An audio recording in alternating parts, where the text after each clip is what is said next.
Hello guys, so I wanted to make a video today addressing the absence of mine over the last year. As I mentioned in my community post maybe a week ago or so, I returned to drinking sometime last summer, I want to say. And this was a mixture of different reasons why, but for the most part, it was COVID, stress, being home. Everybody just kind of felt that pretty intensely, as you can imagine.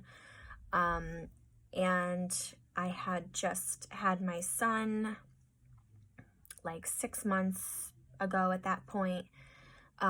So I was feeling a lot of different emotions, and some of you may know that I went back to sobriety March of 2019. So I was sober from March all the way up until, I don't know, July, August of last year. But I was also pregnant from June to February. So June 2019 to February 2020. So my son essentially was born right before the country shut down, COVID and everything. So I had about 3 to 4 months of sobriety under my belt before I conceived my son. And then after he was born, I probably had an additional 6 months or so of sobriety before I caved and started drinking again. So that's just a little backstory on me. Now I'll get into the reasons why a little bit more in depth, I guess. It's very, I think it's simple and easy enough to say that it all kind of culminated as a result of just life stresses, and I was not, ready to deal with everything in a different way than I normally do. So one of the things I wanted to talk about today is, sorry, there's something in my eye. I'll have to edit that out. Probably won't. Just deal with it.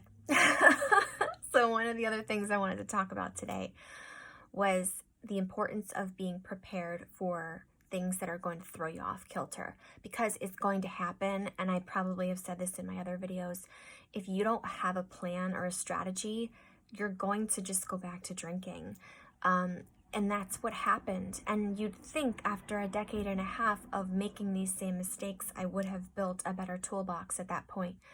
But it was very slow and gradual. And at first it was, well, I've been doing really great and there's no harm. You know, a lot of you have had this same conversation with yourselves. There's no harm in just having a drink. I mean, I have gone about 1.5 years without any. There's no harm in having a drink, right?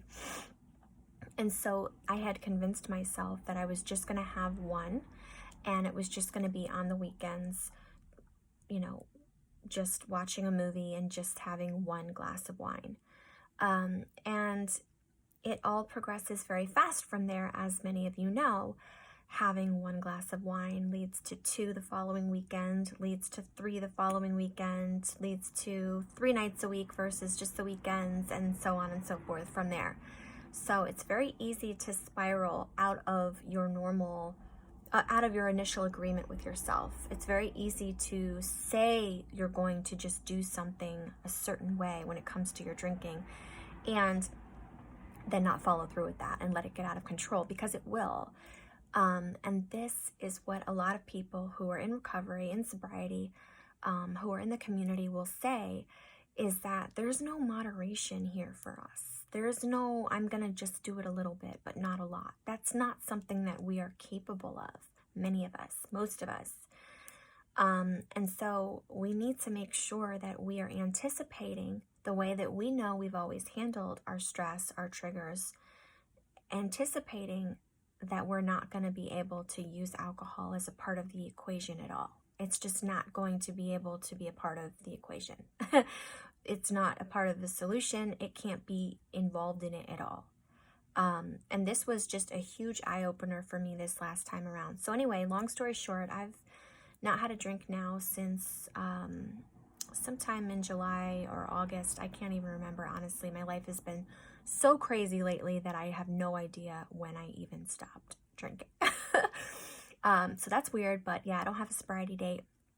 I'm just like, I'm not doing it. I'm not drinking.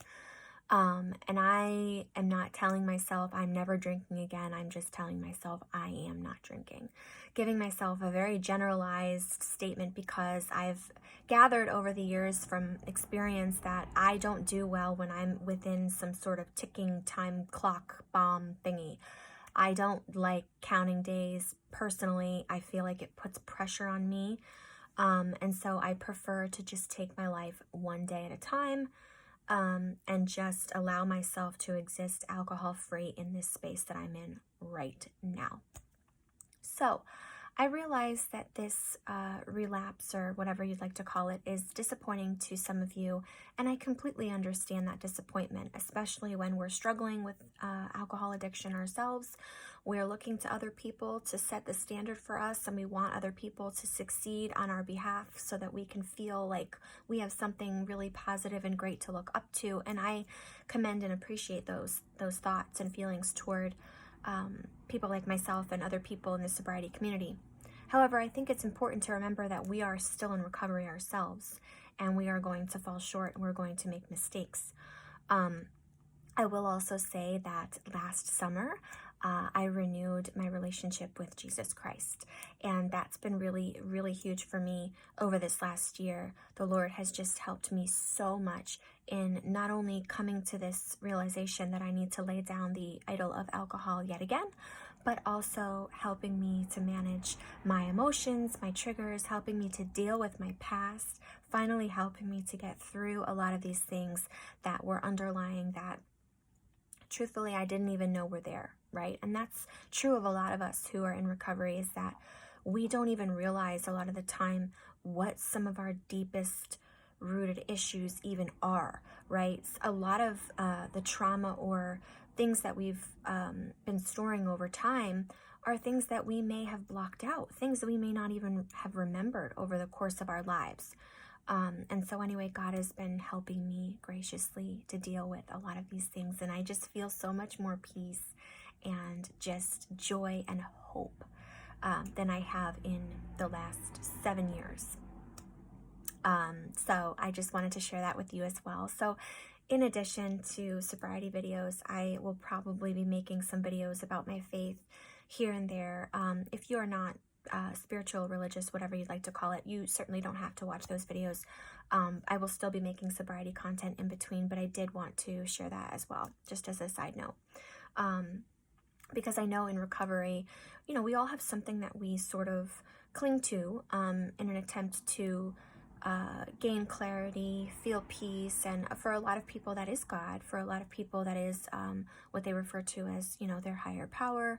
But I do know that spirituality is a very key component for a lot of people in recovery. So again, that's why I wanted to share that with you.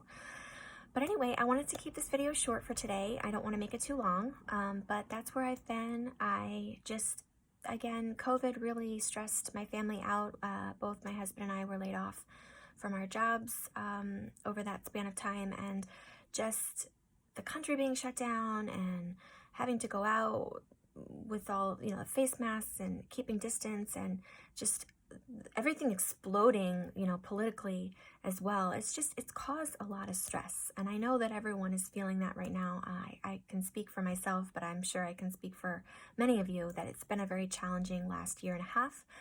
And so again, not having the tools to really kind of run to work through that in a healthy way, I backslid into my old ways. And just the hangovers, the irritability, waking up every day and being mad at myself, realizing I had made a mistake, realizing that, you know, the drinking was not a good choice, but continuing even still to do it night after night, even though I knew. And I'm just like, what am I doing? You know, what am I doing? I know better than this. So I just wanted to say hello again and show my face again and let you know that I am here. I plan to be showing up more consistently lately for you all, but also for myself. And yeah, I appreciate every one of you for watching these videos and for sharing your stories and your comments with me. It's so special to me to hear from all of you and to hear that my story has impacted you and helped you in some way. That was one of the main reasons why I wanted to get back on here, is because I still get comments on my initial alcohol addiction video to this day, and I think that video was posted like 4 or 5 years ago. So I know that it's still touching lives, and I feel responsible to continue to show up for you. So thank you for watching, and I will see all of you very soon.